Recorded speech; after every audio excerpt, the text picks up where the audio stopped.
इस बुलेटिन के प्रायोजक हैं क्लैरिस हॉस्पिटल्स छिंदवाड़ा।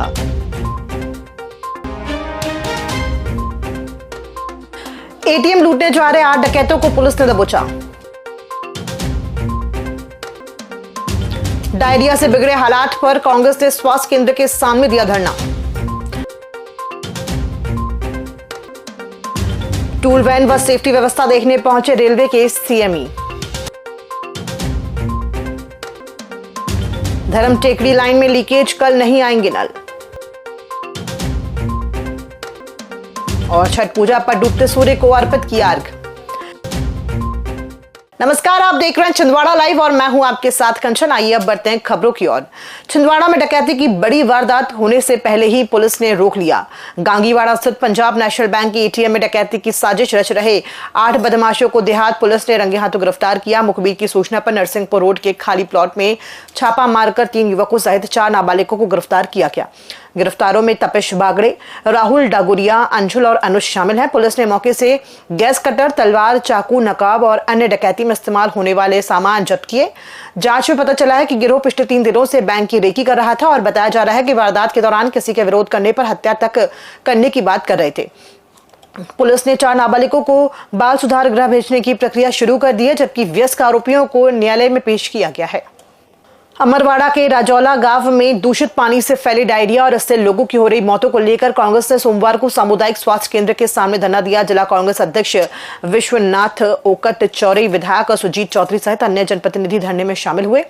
ओकटे ने कहा कि 20 दिन बीत चुके हैं, फिर भी रजोला गांव में शुद्ध पेयजल के इंतजाम नहीं किए गए हैं। जिम्मेदार मौन है और बेकसूर जनता जान गंवा रही है। उन्होंने कहा कि ग्राम रजोला निवासी दिवंगत दुर्गाबाई चंद्रवंशी के परिजनों को पूर्व मुख्यमंत्री कमलनाथ की ओर से तत्काल आर्थिक मदद पहुंचाई गई, किंतु भाजपा सरकार व सरकारी तंत्र अभी भी पीड़ित परिवारों को कोरे आश्वासन के सिवाय कुछ नहीं दे रहा है।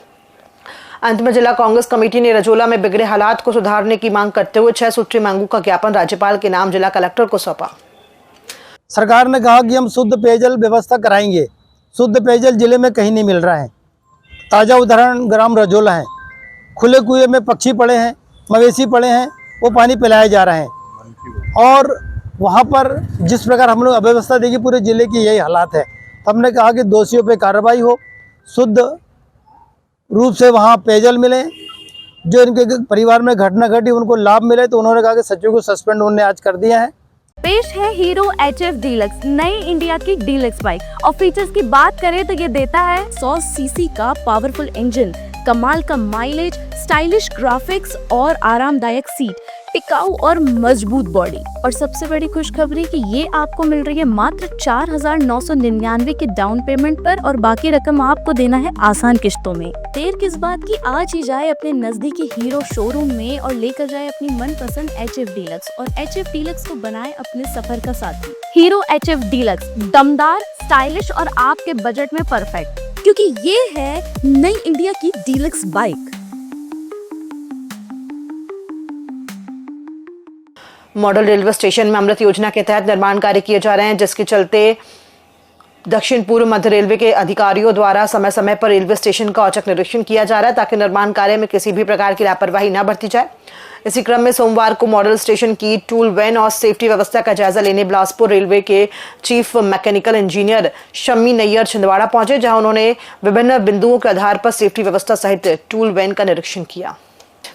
धर्म टेकड़ी प्लांट की 400 mm मेन राइजिंग लाइन में कालीबाड़ी रोड के पास लीकेज हो गया है, जिसके कारण मंगलवार को शहर के कई इलाकों में जलापूर्ति प्रभावित रहेगी। नगर निगम ने बताया कि लीकेज की मरम्मत का कार्य किया जाएगा, जिसके चलते मोक्षधाम, BTI टंकी, खजरी टंकी, हाउसिंग बोर्ड, सर्किट हाउस, पोआमा, परतला और देहात थाना टंकी से जोड़ी जल प्रदाय व्यवस्था प्रभावित रहेगी। साथ ही वार्ड क्रमांक 2, 3, 4, 45, 47 और 48 के नागरिकों से अपील की गई है कि वे जल का संयमित उपयोग करें और आवश्यकता अनुसार पानी का भंडारण पहले से कर लें।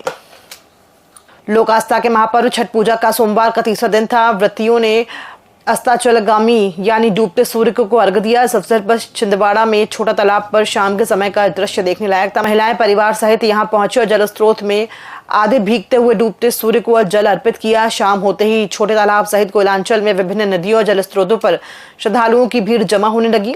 व्रतियों ने सूर्यास्त के समय पानी में खड़े होकर डूबते हुए सूर्य को अर्घ दिया। इस दौरान व्रतियों ने पारंपरिक परिधान पहनकर और हाथों में फल ठेकुआ और अन्य सामग्री लेकर सूर्य देव को अर्घ्य दिया।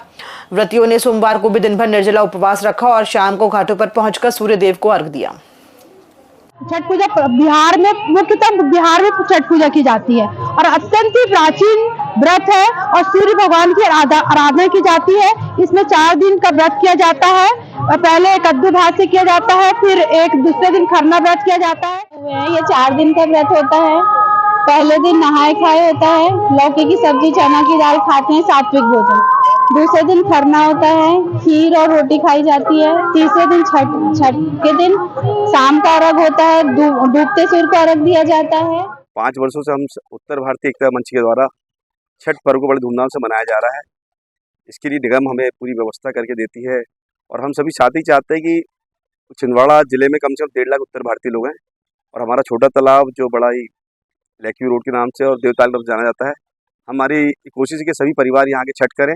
समिति द्वारा दूध की व्यवस्था, गन्ने की व्यवस्था और जिनके परिवार के पास यदि कोई सामग्री नहीं है, ये समिति उन्हें उपलब्ध कराती है और समिति उनका बहुत स्वागत करती है। हम चाहते हैं कि छठ पर्व के बारे में पूरे छिंदवाड़ा जिले में जाने।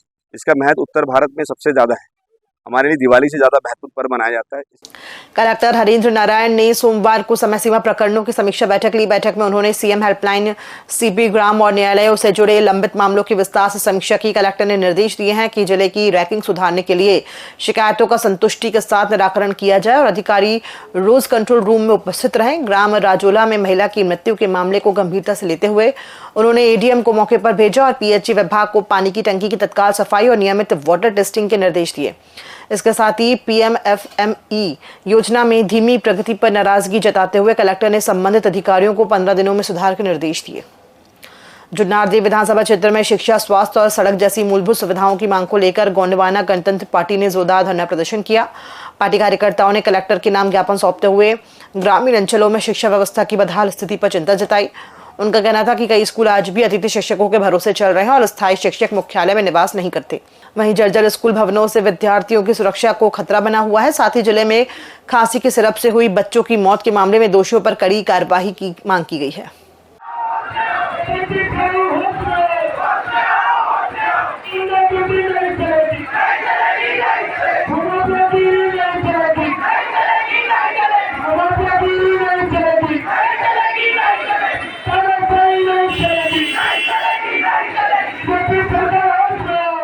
जिले के बिछुआ तहसील के ग्राम गुमतरा में बीते दिन खेत में घास काटते समय करंट लगने से वेद प्रकाश धड़ाले की मौत के मामले में अब तक कोई कार्रवाई नहीं हुई है, जिसको लेकर अखिल भारतीय पूर्व सैनिक सेवा परिषद इकाई छिंदवाड़ा ने इस संबंध में सोमवार को जिला कलेक्टर को ज्ञापन सौंपा। संगठन ने विद्युत विभाग और ग्राम पंचायत की लापरवाही को मौत का कारण बताया। परिषद ने दोषियों पर सख्त कार्रवाई, मृतक परिवार को 1 करोड़ रुपए का मुआवजा और एक सदस्य को सरकारी नौकरी देने की मांग की है।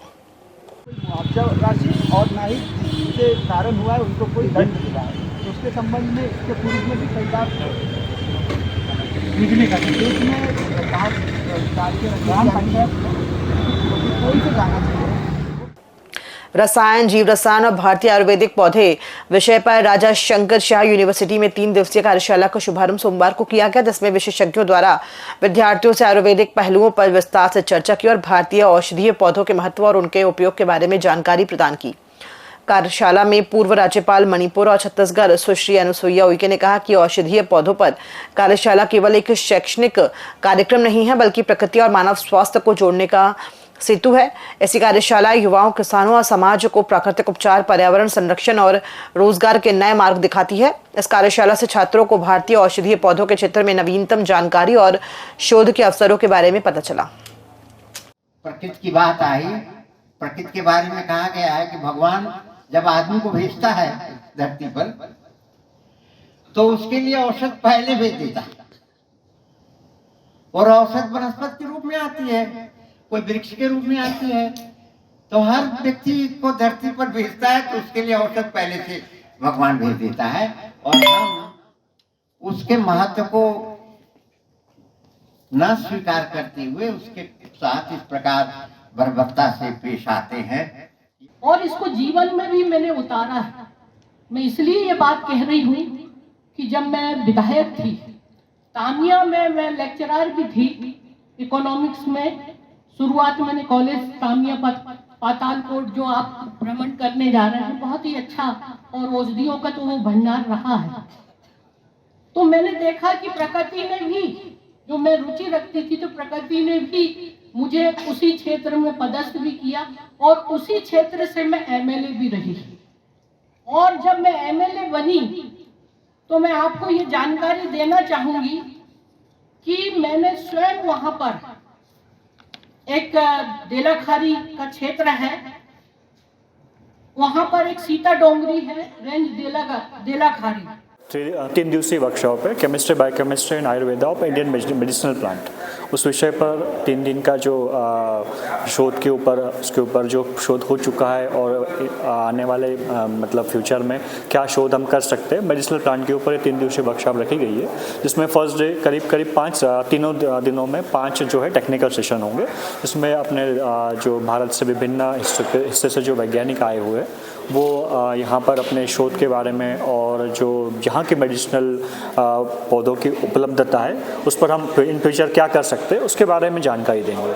तो हमारे साथ मतलब नेक्स्ट डे जो है इसके वर्कशॉप के सेकेंड डे भ्रमण भी किया जाएगा पतालकोट का, और यहाँ पर जो प्रदर्शनी भी लगी हुई है मेडिसिनल प्लांट को लेकर जो 3 दिन रहेगी, और वो जो मेडिसिनल प्लांट है उनसे मतलब फिजिकली वो देखने को मिलेगा यहाँ के रिसर्च स्कॉलर को और जो प्रतिभागी हैं उनको कि पौधे मेडिसिनल प्लांट के क्या यूज़ है, उनका क्या महत्व है और हम अपने जीवन में हमने डिसीज़ के लिए उसको क्या उपयोग कर सकते हैं इसके बारे में।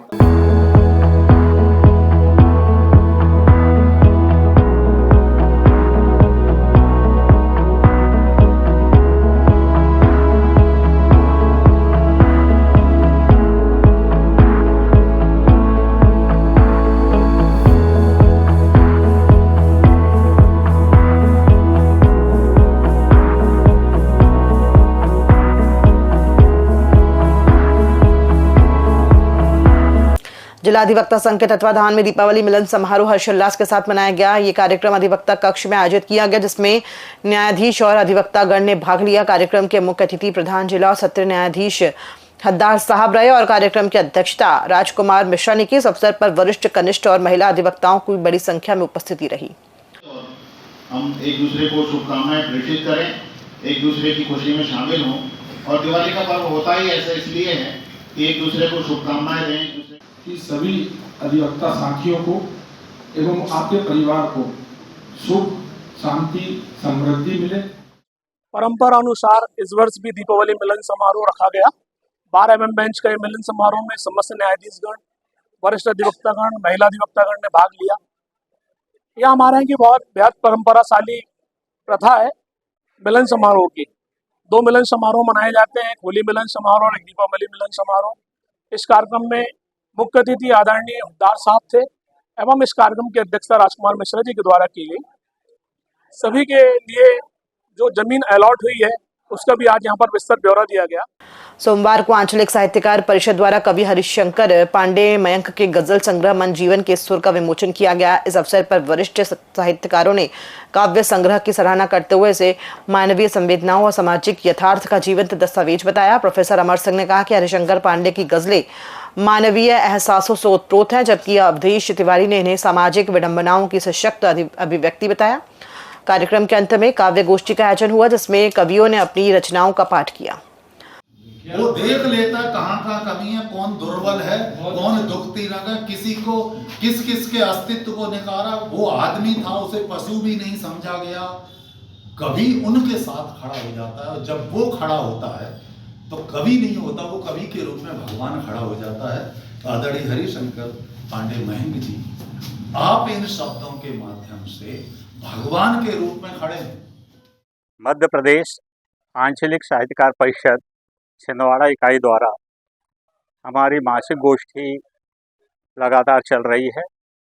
इसी तारतम्य में हम बीच बीच में हमारे जो साहित्यकार हैं उनके द्वारा लिखी गई कहानी संग्रह, काव्य संग्रह का भी विमोचन करते हैं। आज हमारे बीच हमारे वरिष्ठ उपाध्यक्ष श्री हरिशंकर जी पांडे मयंक, उनके द्वारा लिखित जो काव्य संग्रह है उसका विमोचन भी यहाँ किया गया, जिसमें हमारे नगर ही नहीं बल्कि बाहर के भी साहित्यकार यहाँ उपस्थित हुए चौंसर से श्री शेंडे जी हैं, बिछुआ से श्री मालवीय जी हैं। इस प्रकार के बाहर से भी लोग यहाँ उपस्थित होते हैं और हमारी जो संस्था है वो लगातार जो नए कवि हैं उनको आगे बढ़ाने का कार्य कर रही है। खबरों में फिलहाल इतना ही, दीजिए इजाजत, नमस्कार।